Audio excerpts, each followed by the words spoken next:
أعوذ بالله من الشيطان الرجيم بسم الله الرحمن الرحيم الحمد لله والصلاة والسلام على أشرف الأنبياء والمرسلين محمد وعلى آله وأصحابه أجمعين أما بعد pas falënderimit ndaj Allahut fuqiplot, salavatën ndaj pejgamberit alayhis salam, po ashtu shprehi falënderime edhe ndaj kryesisë së punës, që kemi nderin të kemi prezent këtu në edhe ish miftiun e Republikës Maqedonisë së Veriut, Hafiz Arif Eminin, dhe po ashtu edhe kryetarin apo drejtorin e institutit, që është tash edhe kryesues i punës, Sabri Efendi Bajgorën.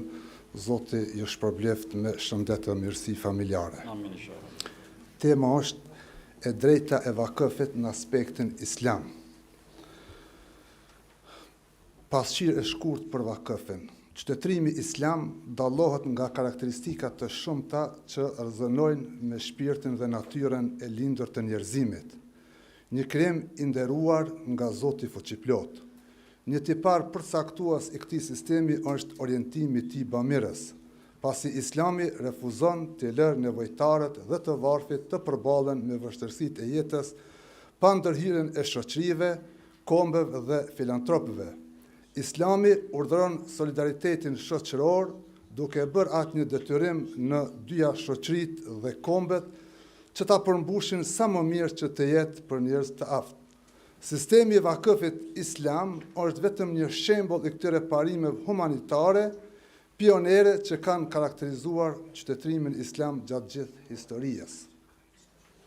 Duke promovuar këtë parim bamirës dhe humanitar, Islami ka identifikuar gjithashtu burimet themelore për përmbushjen e këtyre nevojave dhe kërkesave, siç është zekati, lëmosha e detyrueshme, sadakaja, bamirësia vullnetare, mande vjen vakëfet, mande vjen prehja e luftës, shlirjet, zotimet dhe gjërat e tjera. Pavarësisht rëndësisë të gjitha burimeve të lartpërmendura, vakëfi me karakteristika dhe strukturën e tij dalluese mbetet një qasje unike dhe e dalluar. Ai karakterizohet nga humanitarizmi dhe natyra e tij bamirëse e jashtëzakonshme. Cilësi që e dallojnë qytetërimin dhe ligjin islam. Efektet e tij praktike janë manifestuar në fusha të shumta, duke përfshirë shumë aspekte të jetës shoqërore në përgjithësi dhe nevojat e grupave të cënueshme në veçanti. Në islam, vakëfi është një formë e kohezionit social dhe dëmshmërisë, një lidhje që lidh paraardhësit me pasardhësit, dhe një mjet për të mbështetur institucione të ndryshme sociale dhe ekonomike siç janë xhamit, shkollat, librarit, spitalet, qezmat publike të ujit, shtëpit për të varfrit, shtëpit e të moshuarve dhe gjëra të tjera.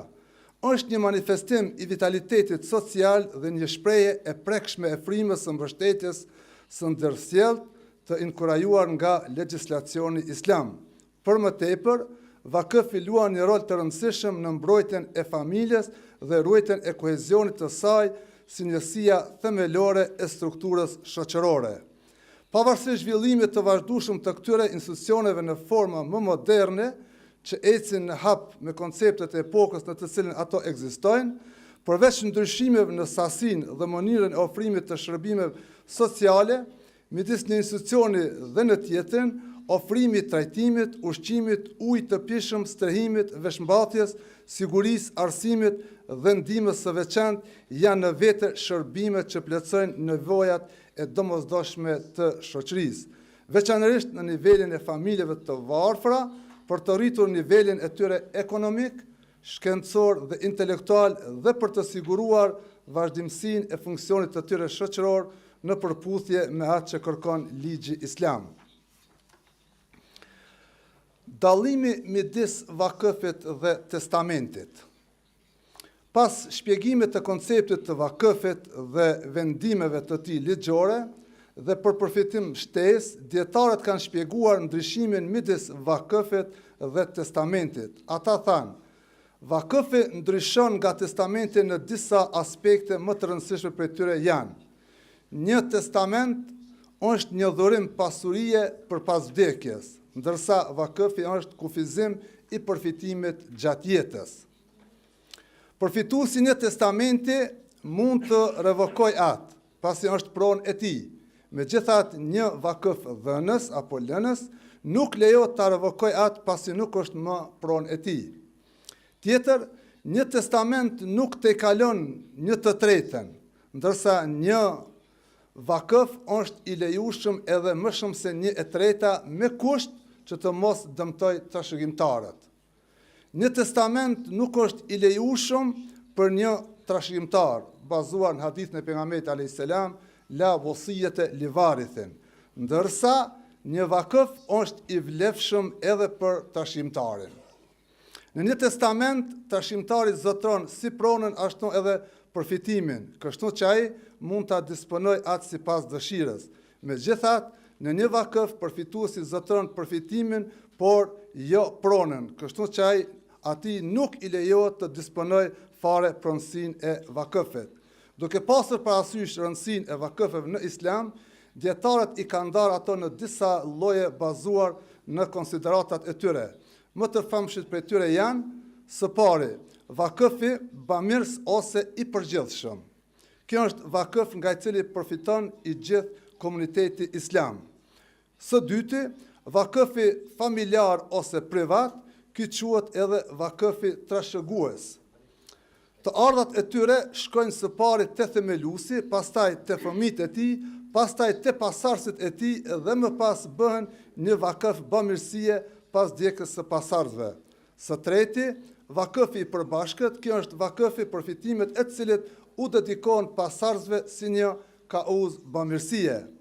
Si përfundim, do doja të citoja hadithin e pejgamberit alayhis salam, që inkurajon dhe udhëzon njerëzit të fillojnë vakëfet dhe akte të tjera adhurimi, ndërsa deri përsa janë gjallë, para se të jetë tepër vonë.